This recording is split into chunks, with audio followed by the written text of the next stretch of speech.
Yo, salut, c'est la team Face à Face et cette semaine, on va parler des différences entre l'église catholique et l'église protestante.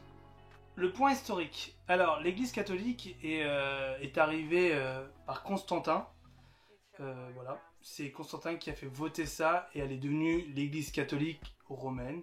Et c'est pour ça qu'aujourd'hui, la capitale de l'église catholique se trouve à Rome, au Vatican, avec comme grand responsable le pape. Pour les protestants, c'est Martin Luther, c'est un moine qui s'est rendu compte des problèmes qu'il y avait dans le sein de l'église catholique et donc qui a, le 31 octobre 1517, instauré et qui a accroché ses 95 thèses et où la réforme a commencé à ce moment-là. Et je t'encourage, si tu veux en savoir plus sur les réformes, à regarder et à checker la vidéo de Benjamin Hagen qui en parle super bien de la réforme. Alors, premier point, nous, l'église catholique a ce qu'on appelle le pape. L'église protestante n'a pas de pape. En France, les protestants sont représentés par le CNEF pour la plupart des églises. Et pour l'église catholique, le représentant c'est le pape, c'est un peu le président, il est reconnu mondialement. Le pape se trouve à Rome, au Vatican. Alors quand vous regardez les bâtiments de l'église catholique et l'église protestante, c'est deux bâtiments totalement différents. Le bâtiment protestant, ça peut être un peu de tout, ça peut être un salon, ça peut être dans un jardin, ça peut être dans un cinéma, ça peut être dans un pénitencier, moi je sais que j'ai déjà fait un culte aussi dans un tribunal de justice. On n'a pas réellement un endroit précis ou une forme de bâtiment précis pour l'église protestante. L'église, c'est la communauté. Chez les catholiques, l'église c'est vraiment le bâtiment et là vous reconnaîtrez souvent c'est en plein milieu d'un village, il y a le clocher, il y a le petit coq au-dessus, c'est souvent des vieux bâtiments, il y a les cathédrales, voilà, ça c'est vraiment ce que vous allez retrouver chez les catholiques. Quand vous rentrez dedans, maintenant dans les deux bâtiments, vous allez vite vous rendre compte que dans l'une il y a beaucoup de statues, de saints, de vierges, de Jésus, il y a beaucoup de tout ça. Que chez les protestants, vous allez vite vous rendre compte qu'il peut y avoir des versets accrochés au mur. Et remarque aussi, c'est que dans l'église catholique, vous allez remarquer que Jésus est encore à la croix. Dans l'église protestante, Jésus n'est plus sur la croix. Les différences aussi, c'est que l'église catholique est représentée par un prêtre, l'église protestante est représentée par un pasteur. C'est pas les mêmes études, mais il y a deux écoles différentes qui forment pour devenir prêtre et il y a des écoles qui forment pour devenir pasteur, dont l'IBN, celle que j'ai pu faire.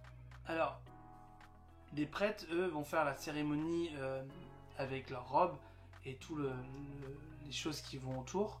Les pasteurs, eux, vont plutôt être en costard, simplement, et il n'y a pas de tenue précise pour l'église protestante en tout cas. Après, les différences aussi, vous allez voir, dans les cérémonies, les catholiques suivent un livre à l'année, et que vous ayez dans l'église à Lyon, une église à Marseille, une église à Paris ou n'importe quelle église catholique, la seule chose qui va changer, c'est le petit message du prêtre qui dure environ entre 5 et 10 minutes par culte. Chez les protestants, c'est totalement différent. Vous pouvez avoir 4 églises protestantes sur la même rue, vous aurez mais tout qui est différent, que ce soit du message biblique, au verset à porter, à la louange, à tout. Tout est différent. Et même dans le fonctionnement, ça sera différent. Les protestants, certains vont faire la Sainte Seine un jour, l'autre dans l'église à côté, ils vont pas le faire. Vraiment, tout est différent. Parlons de Sainte Seine. Alors, nous, la Sainte Seine, c'est le moment où on prend le corps et le sang de Christ.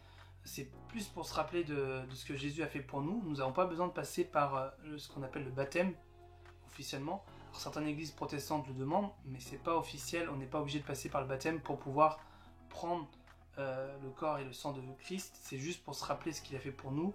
Et souvent, on encourage les personnes qui pensent que Jésus réellement les a sauvés et qui sont convaincus par ça et qui savent que Jésus les a sauvés et qui comprennent l'acte de foi, de cet acte de croire en Dieu, puissent prendre la Sainte Seine. Souvent, c'est un bout de pain et du jus de raisin pour nous. Pour l'église catholique, il faut passer par les eaux du baptême, par la communion, et donc baptême et communion pour pouvoir prendre les sacrements. Donc les sacrements, c'est le corps du Christ et le sang. Il y a tout un rituel pendant la messe qui se déroule pour vraiment rappeler. Et pour eux, c'est vraiment le corps et le sang de Jésus et c'est quelque chose de très important. Alors, il y a des différences, mais il y a aussi des points en commun. On est tous, les protestants comme les catholiques sont chrétiens. On croit en même Dieu, on croit en Jésus qui est mort à la croix et qui est ressuscité pour nous sauver. On a les mêmes dates niveau fête. Alors, parlons Bible. Les Bibles sont un peu différentes. On a quelques différences. Pour les catholiques, ils ont les apocryphes. Nous n'avons pas les apocryphes. Il y a quelques livres, voilà, qui changent aussi, mais on reste quasiment dans les mêmes textes bibliques. Je parlais tout à l'heure des statues, des icônes. C'est vrai que l'Église catholique ont les saints, donc Saint Benoît, Saint Patrick, Saint Pierre, Saint Jean, tout ça. Saint Benoît, par exemple, c'est un moine qui a créé les bénédictins il y a quelques années de ça, beaucoup d'années de ça. Saint François, c'est pareil. Donc c'est souvent des gens qui ont fait quelque chose pour l'Église catholique et qui ont été reconnus comme saints. Et donc c'est ça que vous voyez dans les calendriers. C'est ces petits saints machin. Souvent on voit à la météo. Demain nous fêterons la Saint Benoît. Donc le Saint Benoît c'est le 11 juillet si ça vous voulez savoir. Que chez les protestants on ne fête pas la fête des saints. On n'a pas les saints, on ne reconnaît pas les saints. Voilà. Et pour aussi parler des saints, on peut parler aussi de la Vierge Marie. L'Église catholique pense que Marie était vierge jusqu'au bout. Les protestants ne pensent pas qu'elle était vierge jusqu'au bout. Là, je vous parlais tout à l'heure de la réforme avec Benjamin Hagen.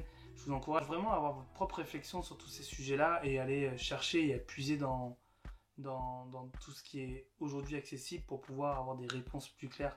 Là, je reste assez vaste dans les différences. C'était aussi le but pour nos amis non chrétiens ou des jeunes chrétiens qui se posaient des questions sur les différences, d'avoir une réponse.